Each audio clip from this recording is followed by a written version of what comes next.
In January of this year, Cork's much-loved soprano passed away at the age of 58. With her dazzling soprano voice, Cara O'Sullivan enraptured audiences all over the world. Although you're far away, and life is sad and grey. The people of Cork are incredibly proud of this international star they like to call their own. And this is Nationwide's tribute to Cork's darling daughter. I think she was the people's diva. She loved being from Cork, and she embodied all the aspects that we like to tout. The humour, the confidence, the swagger. She was an amazing star. She had such charisma and such, the sound that she made and her presence, you know, it was just really beautiful. She was a very headstrong person, you know. You wouldn't want to tell her what to do now. Yeah, she wouldn't have been gone on that, like. I look at her more like a sister, really, than a performer. Her performing to me would be in the local pub at Passage, and she'd giving it her all. I loved that side of it. You know, brought tears to people's eyes, and it was lovely.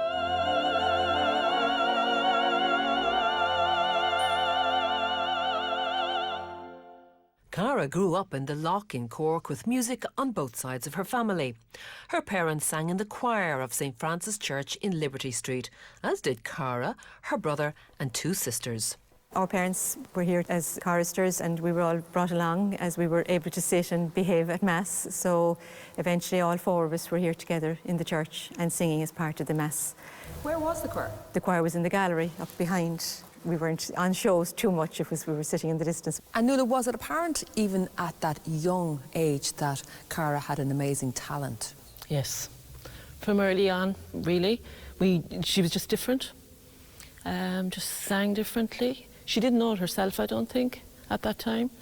Yeah, in school as well, we were in the same school in Douglas and Regina Mundi, and I remember her saying, they're laughing at me singing, but they were at the start, because someone with a big voice, that was a teenager, it just didn't sound right. And was it always evident then, Aoife, that she was destined to be a star? Well, she was destined to be a very good singer. Star really was, we wouldn't have classed her as a star, really. She worked very hard, you know, to be as good as she was, and we probably didn't know the amount of work that went into the learning, all that kind of thing, but everything, you know, she expected everything to be perfect.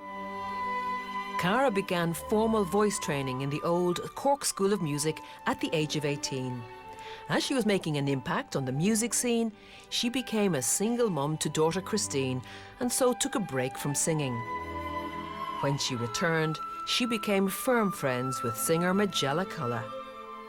So that School of Music, the new MTU School of Music, is in exactly the same position that the old Schools of Music lived.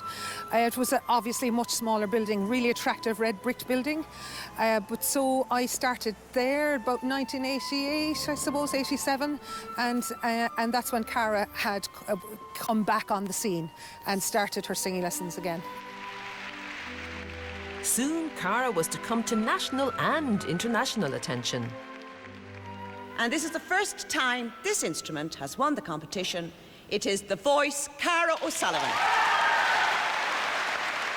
Oh, the instrument, she said. The instrument that won, and I said, oh no, she didn't win. And then she said the voice, screaming around the kitchen. It was fantastic. She was thrilled, and Mum and Dad. I mean, it was a huge family thing. There was flowers came from everywhere. I mean, it was just lovely. And her friend Magella was by her side on the night. She blew everybody away. There's a particular piece that she sang, Mozart's Exultate Jubilate, and at the end there's an Alleluia, and I had never sung that colour to her, sang as fast as that. I mean, it was the speed of light. The orchestra could barely keep up with her.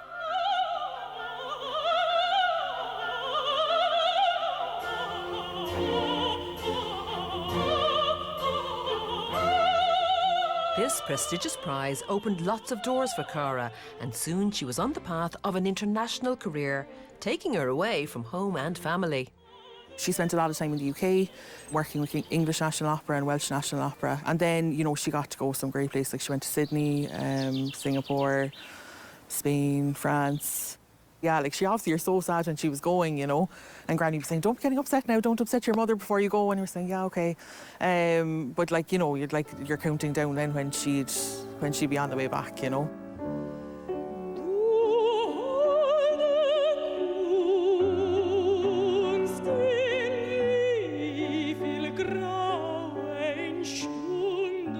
In the early 2000s, when her own mum wasn't well, Cara decided to base herself more at home. She created her own solo shows and starred in big Cork-based operas, including those directed by her close friend John O'Brien at the Everyman Theatre. My goodness, it's like stepping back in time, isn't it, John? It is. And I suppose this is a space where yourself and Cara would have done lots of productions. Well, we made lots of things here, yeah. So I remember, like at the end of Faust, that's where, just where you were standing is where Cara had her demise there, you know?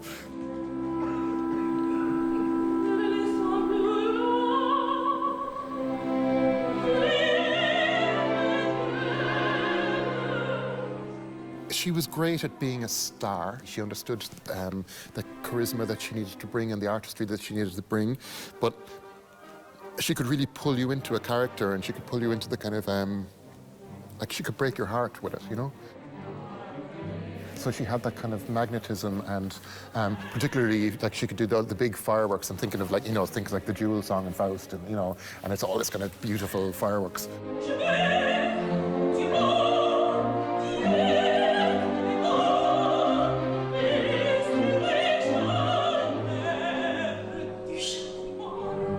So Pagliacci, when we took out loads of the seats, and we had a whole circus in here, and we had clowns and acrobats, and Cara was the wonderful Nedda, and in Pagliacci.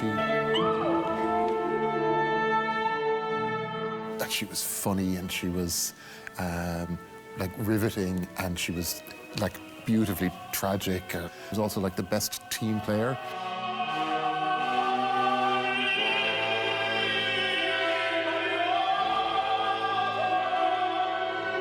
Also a regular performer in Cork's Opera House, Cara adored singing to audiences at home.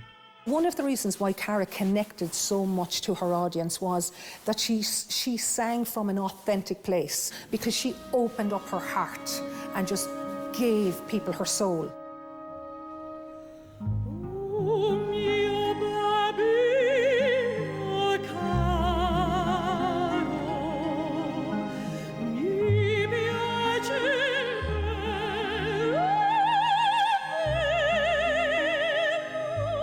One of the concerts I went, there was more laughter than anything else throughout the night, and that's, I mean, I don't have that ability to be a stand-up comedian in the middle of singing. And you'd be, oh God, what's going to happen next? Or what's she going to say? But it was funny. Everyone is, yeah. At least be afraid she might curse. Well, Cara O'Sullivan was the most Cork when we played Cork, but also when we played Waterford or Dublin, or, you know, like all of those audiences felt like she was theirs too, and she, like the way that she connected with everybody, she could really share and be herself with an audience. Another great love of Cara's was Munster rugby, and she also worked her magic with those crowds. She was just so thrilled to be asked. She was a big Munster supporter. And when she was in Munster, I was like, would she stop shouting? Because she's always been shouting to try and get the crowd going. And I was like, would she please be quiet?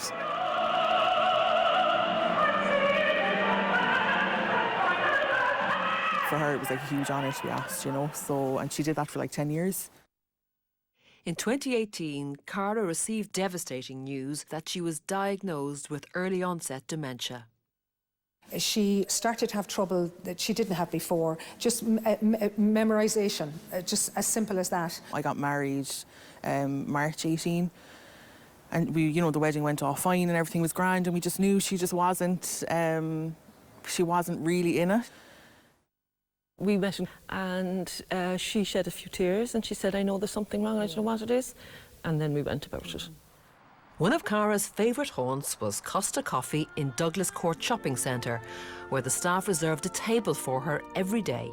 You could see the change in her expression, change in her eye. She was wont then to stand up and start walking around Costa Coffee, singing some operatic aria, and people would just sit back as if they were at a concert. It was just the most natural thing in the world for her to stand up in the middle of a coffee house and perform.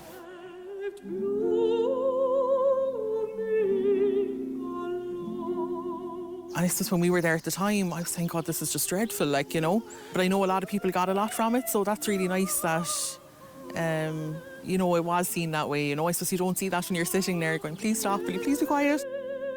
With Cara's illness, dreams and plans for future projects and concerts were all lost.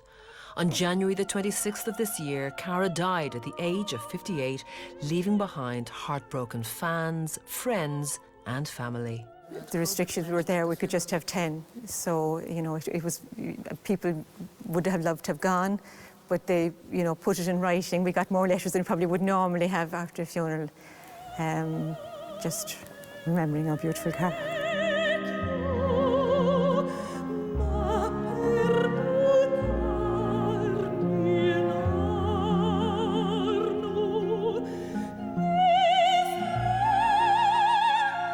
I hope that when people do think of her, that it's not, you know, with sadness or whatever, you know, that it's the positive times that we had with her. And I really hope that, you know, when people are thinking about her, that's happy stories, and just to take away from the fact that she's so young when we lost her. So when I think of Cara, I hear her voice, but then I hear my own voice laughing at what she's saying.